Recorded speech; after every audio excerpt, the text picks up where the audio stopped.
নমস্কার বন্ধুরা, দ্য এক্সামের পক্ষ থেকে সকলকে স্বাগত জানিয়ে শুরু করছি আজকের ডাব্লিউবিপি কেপি কনস্টেবল এমসিকিউ 3 নম্বর ক্লাস।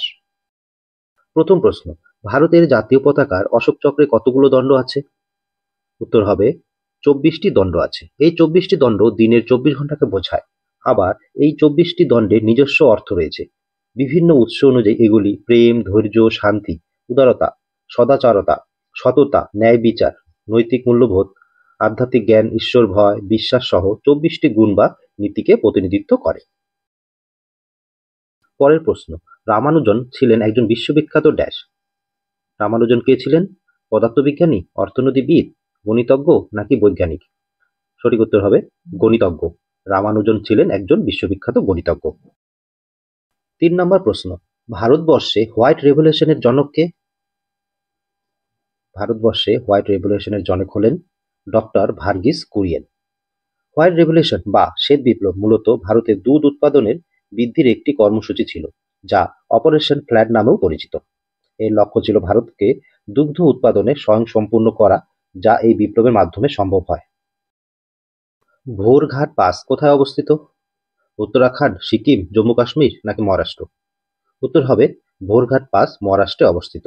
ভোরঘাট পাস মহারাষ্ট্রের পশ্চিমঘাট পর্বতমালায় অবস্থিত একটি পর্বত গিরিপথ, যা মুম্বাই শহরকে পুনে শহরের সাথে সংযুক্ত করে। মানব ত্বকে মোট কতগুলো স্তর থাকে? মানব ত্বকে মোট 3টি স্তর থাকে। 6 নম্বর প্রশ্ন, ভারতে প্রথম শিল্পনীতি কবে গ্রহণ করা হয়? ভারতে প্রথম শিল্পনীতি 1948 সালের 6 এপ্রিল গ্রহণ করা হয়, যা তৎকালীন শিল্পমন্ত্রী ডক্টর শ্যামাপ্রসাদ মুখার্জি কর্তৃক প্রস্তাবিত হয়েছিল।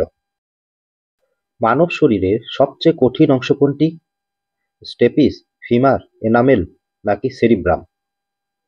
মানব শরীরের সবচেয়ে কঠিন অংশ হল এনামেল। ব্লিচিং পাউডারের রাসায়নিক নাম কি? Sodium carbonate, sodium chloride, calcium hypochlorite, sodium bicarbonate? কোনটি হবে? উত্তরটি হবে ব্লিচিং পাউডারের রাসায়নিক নাম হলো ক্যালসিয়াম হাইপোক্লোরাইড। এসআই পদ্ধতিতে তাপমাত্রার একক কি? এসআই পদ্ধতিতে তাপমাত্রার একক হলো কেলভিন। কোন বেদে গায়ত্রী মন্ত্র রচিত আছে? গায়ত্রী মন্ত্র রচিত আছে ঋগ্বেদে। ঋগ্বেদ হলো সবচেয়ে প্রাচীনতম বেদ।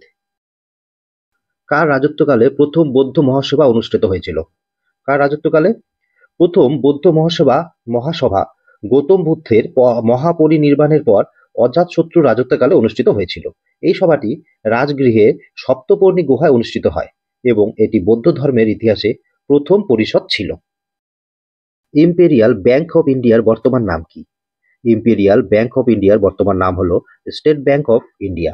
1955 সালে জাতীয়করণের পর ইম্পেরিয়াল ব্যাংক অফ ইন্ডিয়া ভারতীয় স্টেট ব্যাংক বা এসবিআই নামে পরিচিত লাভ করে। পরের প্রশ্ন, টমেটোর রঙের জন্য কোন পদার্থটি দায়ী? ক্যারোটিন, ক্লোরোফিল, ইথিলিন নাকি লাইকোপিন? উত্তর হবে লাইকোপিন।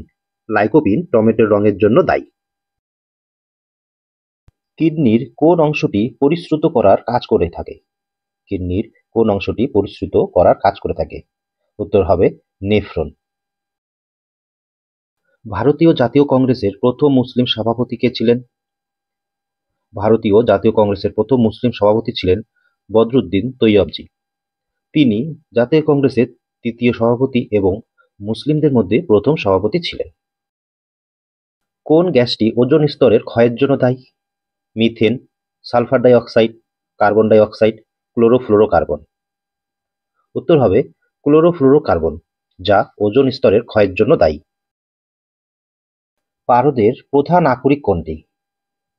পারদের প্রধান আকরিক হল সিনাবার। পরের প্রশ্ন, রক্ত জমাট বাঁধতে কোন ভিটামিন সাহায্য করে? উত্তর হবে ভিটামিন কে। মানব দেহের সবচেয়ে বড় হাড় কোনটি? Femur, stapes, fibula, tibia? মানব দেহের সবচেয়ে বড় হাড় হলো ফিমার।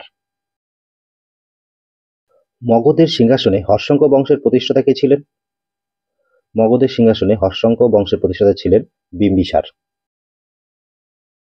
পরের প্রশ্ন, চন্দ্রগুপ্ত মৌর্যের রাজত্বকালে কোন দূত ভারতবর্ষে আসেন?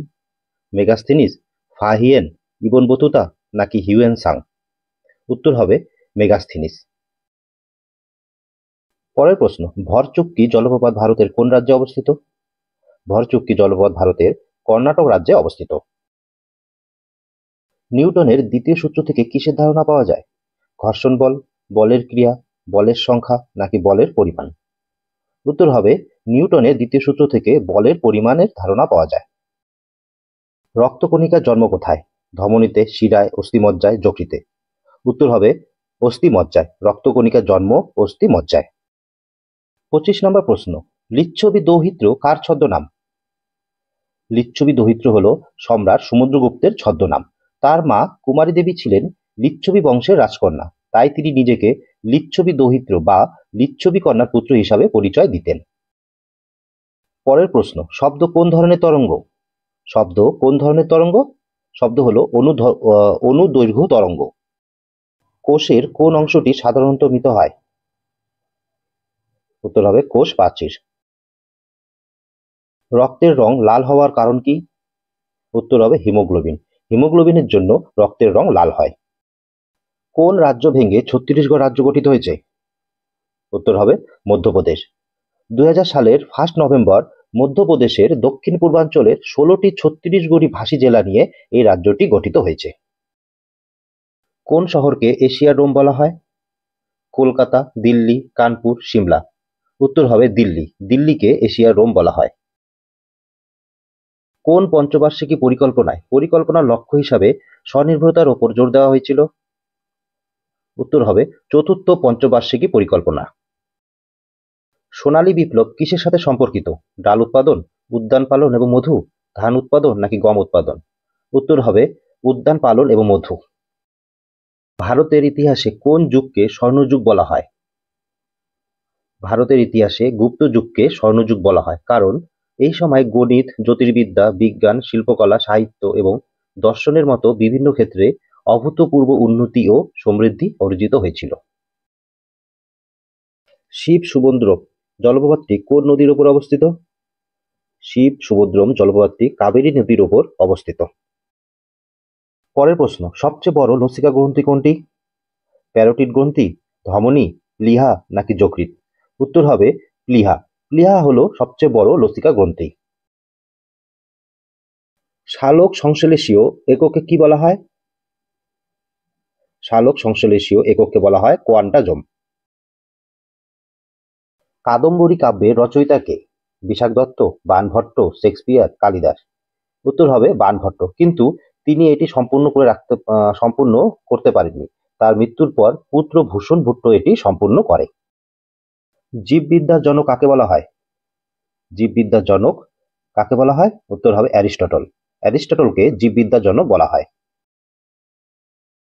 মানবদেহের সবচেয়ে বড় পরিপাক গ্রন্থি কোনটি? উত্তর হবে যকৃৎ। যকৃৎ হলো মানবদেহের সবচেয়ে বড় পরিপাক গ্রন্থি। নিম্নের কোন সংস্থাটি বাফার স্টক ফাইন্যান্সিং সুবিধা প্রদান করে? উত্তর হবে আন্তর্জাতিক মুদ্রা তহবিল। পরের প্রশ্ন, পিত্তবিন্দু কোন অঙ্গের সাথে যুক্ত? কান, চোখ, গলা, নাক? উত্তর হবে চোখ। ভারতের সবচেয়ে পুরাতন তৈলখনি কোনটি? উত্তর হবে ভারতের সবচেয়ে পুরাতন তৈলখনি হলো আসাম রাজ্যের ডিগবয় তেল ক্ষেত্র।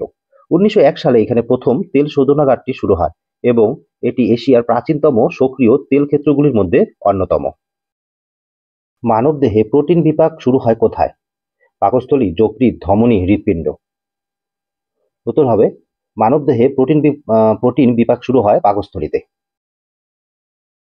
ভারতবর্ষে কে প্রথম যুদ্ধে বারুদ ও কামান ব্যবহার করেন?